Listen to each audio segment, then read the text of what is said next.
Good morning. I'm Cesar Borja, a Portuguese analyst and co-founder of StocksOnVideo.com, and we're here to cover AZZ today. This is the chart since 1980.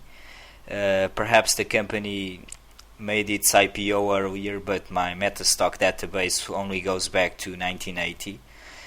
The stock had its low here in 1993 or so, and since it had a nice bull run here until 1998, then it fell as technology stocks were rising, but since here in lows in 2002 or so, it had a huge bull run, a sevenfold increase in this galvanizing company, engineering and galvanizing company. A huge run here. Over the medium term, we can see the trend is still bullish. Look here how the 200 days moving average was an excellent buying opportunity here in December 2005, June 2006, and again in March 2007. So when looking at other stocks, always beware where the 200 days moving average is, and if it is rising, and buy at support here. Over the short term, we have this ascending trend line which is working as support also, and here's the 200 days moving average and the 50 days moving average also working as support. So technically the stock is still very bullish. As for the fundamentals, before we go to my valuation model, let's see, earnings are coming out. AZZ Incorporated to review first quarter financial results. This is fiscal 2008 first quarter earnings on June 29th, so just about a week from now.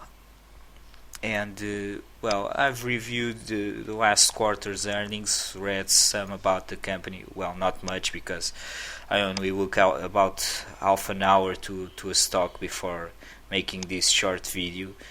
This is just an initial analysis. They'll make a 2-for-1 stock split. Look here. Okay, whoops, I didn't want it to open this. Okay, and let's move on to my valuation model. Let me try to explain this very fast. I hope you can understand my poor English, and I'm sorry for it, but these yellow lines are known facts, and the white lines, which are 4, are my estimates, and the dark yellow lines are calculated by this Excel spreadsheet. So as known facts, we have the current share price, which is $30.19, the current share count, which is 11.65 million shares. It will double to roughly 23 million shares, and the stock price will be cut in half, so everything stays the same, and to improve liquidity, I guess. Dilution factor, I put here 2% a year. That has been the historical average. If you go to this link on MSN Money, which is an awesome link, you get here on 10-year summary the number of shares outstanding. Look here, it was 10.5 million in 2002, and roughly 11.7 million now. I've calculated the compound annual growth rate of this, and it gave me about 2%, so that's my dilution factor. And that gives me a final share count of 12.4 million. This is for fiscal 2010, 3 years from now. Initial revenue, this is the revenue the company had in fiscal 2007, which was 260 million. That fiscal year ended in 28th of February in 2007. I expect revenues to grow just 10% a year going forward, even though they've been growing a lot faster than this. Look here. Look, these revenue numbers. They were 136 million in 04, 152 million in 05, 187 million in 06, and 260 million in 07. But there was an acquisition here that accounted for 58% of revenue growth. so we can't extrapolate this 2007 growth to the future. Look here how in 2003 the company had almost the same revenues it had in 2006, so this is kind of a cyclical business. We gotta be careful with that. So 260 million in 07, that's what I got here.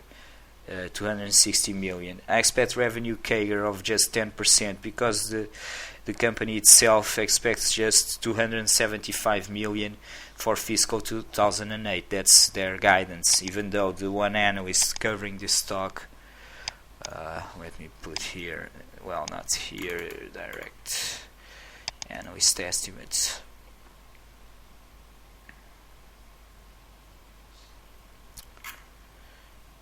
Okay, the one analyst covering the stock expects 313 million, but the company's guidance is 275 million.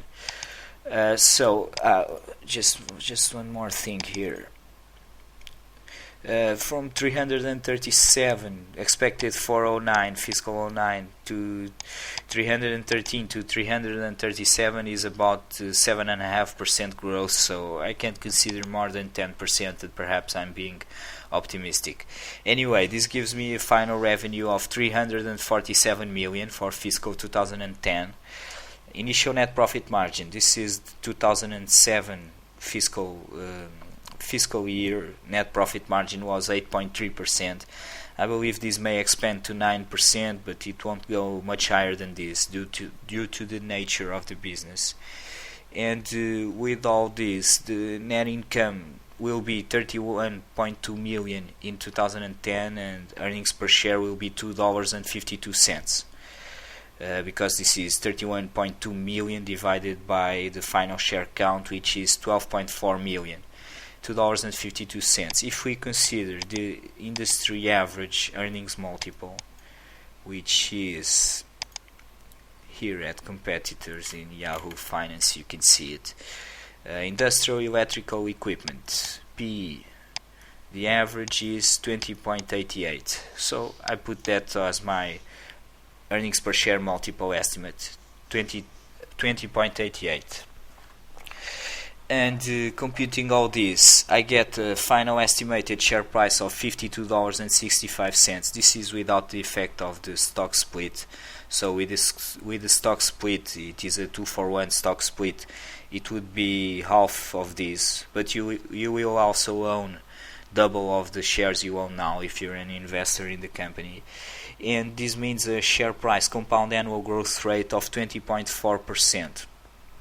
which is attractive. Anything above 16% I find attractive, but well, I'm looking for 40% or more, because to earn between 30 and 40% a year, which is my ambition, I don't look for just 20% in an individual stock. I look for more than 40%. So just 20%, it is attractive, but not enough for me. So the optimal selling price, it is $33.73. Well, that's because this is the price where the share price CAGR will start being less than 16%, considering these estimates. So I find it attractive, but not terribly so. On a 1 to 10 scale, I give it a 7. Thanks, bye.